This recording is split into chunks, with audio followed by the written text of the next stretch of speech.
Hello friends, welcome to Java Swing tutorial. In this video we are going to talk about the example that we are going to code.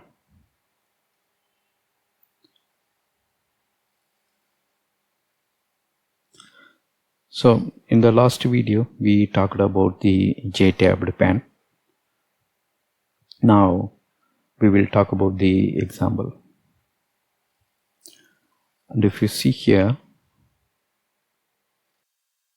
this portion is our JTabbed pan, and in that JTabbed pan we are going to add 3 tabs. One is person name, and another one is person age, and third one is the education. So user can switch between these tabs by clicking on each tab. So at present you are seeing person name tab, and that person name tab contains 3 labels and 3 text boxes. Totally there are 6 controls in this page. Similarly, when you go to person age, you will see a different set of low level components. Same goes for education. So the tabbed pan is useful to group the related controls, and that can be kept in a separate tab. So this will help the user where to look for a specific set of control. Say for example, if you are a frame window, or if you want to collect 90 or 100 input about a person, so in that case definitely user will end up searching for the specific information, even though we can keep set of controls at one location and other set of control in different location within a same frame window. Also, the design of the UI looks clumsy when you keep all 100 controls in one single page. So if we have tab like this, it will be easy for the user to go for a specific set of information. Suppose say this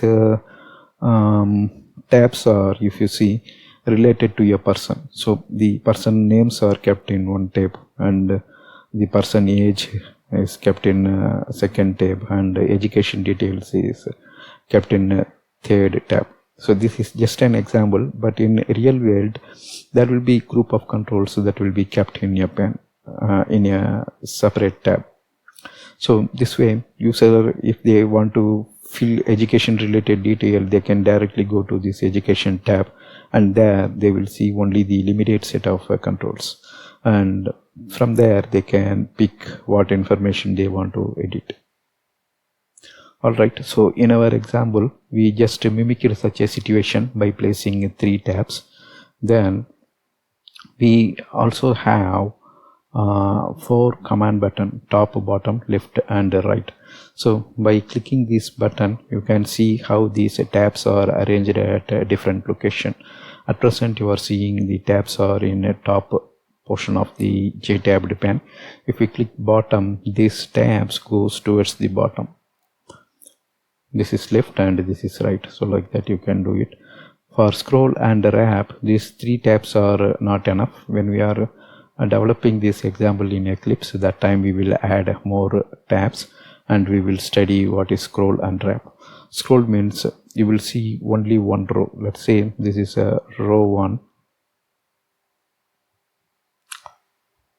When scroll is the policy, then you will see some arrows here. Using that you can scroll through the tabs. So there will be more tabs. Using these arrow keys you can scroll between those tabs. But if you set wrap, then there will be multiple rows. So if there is no space to accommodate a tab, the tab comes to a next row, and when the second row fills, we will go into third row. So that's what called wrap. So in this example we have the option button. So we can switch between scroll and wrap style of the JTabbed pen using these two controls. All right, so that's about this example. And in the form design, you will see we are going to create three. Okay, now let's go to the component we will create.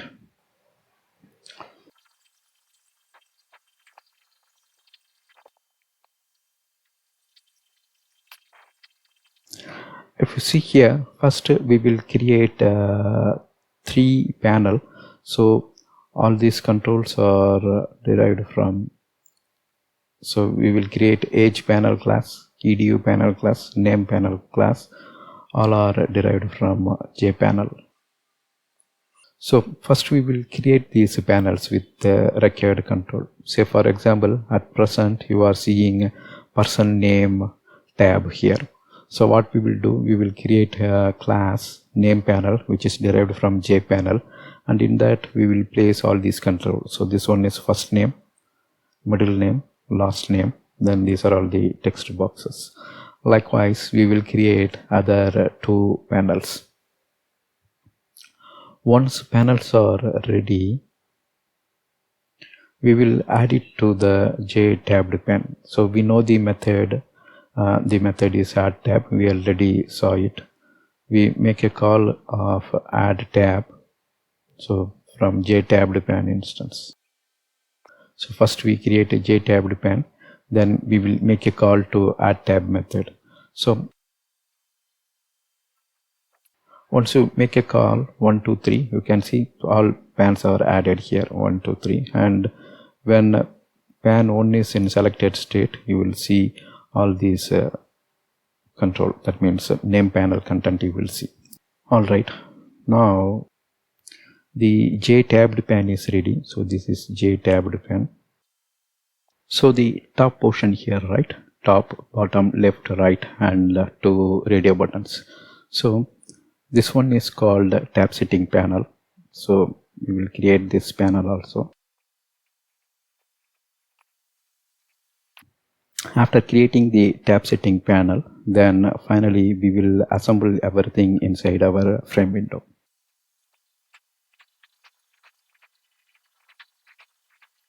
So if you see in the north side, so this will be our first panel, and this will be our JTabbed pen, which is combination of name panel, age panel, and edu panel. So we will keep this tab here in the center portion. Then we will put our tab setting panel towards the north of the frame window. So this is JFrame, which uses border layout. So if you see here clearly, the tab setting panel is in the north and tab is in the center. So east, south, and west, these portions are not used. So we use only these two locations in the border layout of JFrame, and add tab setting and JTabbed pen. So totally we will create name panel, age panel, edu panel. Then we will assemble that in the JTabbed pen. We will create our tab setting panel. Finally, we will assemble 4 and 5 here in our JFrame. So that will finish the demo of JTabbed pen. We will handle the button events also, top, bottom, left, right. Then we will also handle this radio selection. Based on that, we will study the JTabbed pen's behavior at runtime. That's all here in this video. Thank you for watching. Bye.